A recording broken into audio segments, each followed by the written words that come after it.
Hi everybody, Mike McConville here again, StringTech Workstation, Stratford, Ontario, Canada. We have this dreadnought side assembly in the mold. The tail block, head block, and kerfing has been radius to the 30-foot spherical radius for the top. I've pressed these 3/16 inch diameter dowels through the mold to act as a positive stop. So those pins actually act as a positive stop as I slip the side assembly proud of the mold on the outside to do the radiusing for the back. As you saw in the last video, I had the 30-foot spherical radius sander.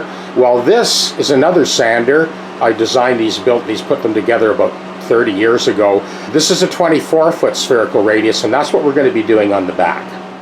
A little bit of a different deal here on the back assembly. I'm going to radius those little blocks that I glued in last night first, and then I'm going to line the kerfing up with those blocks.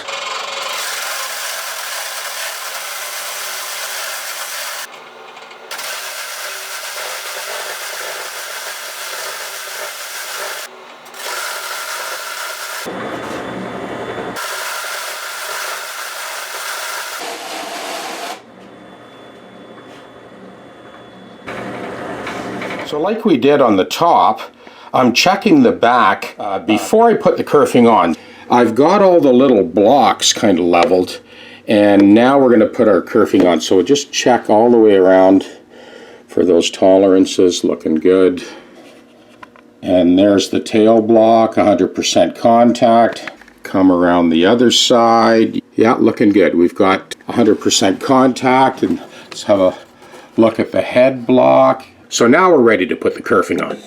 Now, do you remember those 4 pieces of kerfing that we'd cut out initially to do this guitar?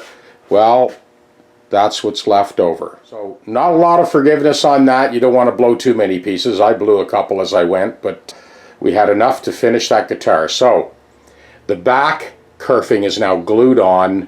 We're going to let that set for a day, and then we'll radius that now on this other sander, which is a 24-foot spherical radius. Something about this sander. So that motor is sort of gear reduction motor. It turns the sander, it's almost like a fast potter's wheel. This one, I believe, turns about 60 RPM. So I've got that belt on there, I've got a pulley underneath, and then I rigged up some sort of idler wheels. A very simple design. Yeah, I jimmied these up. I got 3 of them. I also have a 16-foot radius for smaller bodied guitar backs. These 3 sanders have been working for the last 30 years. That kerfing is in. So those kerfing strips on the back now are going to be radius tomorrow to the 24-foot spherical radius, and then we'll be on to the top and back plates.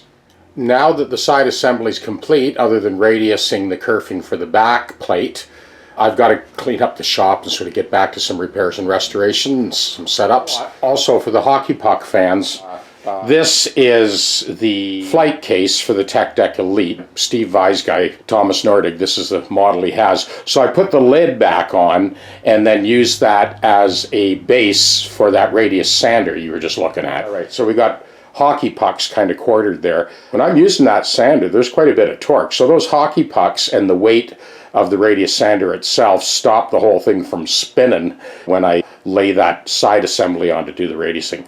Just thought I'd mention that for the hockey puck fans. Have a great day. Cheers.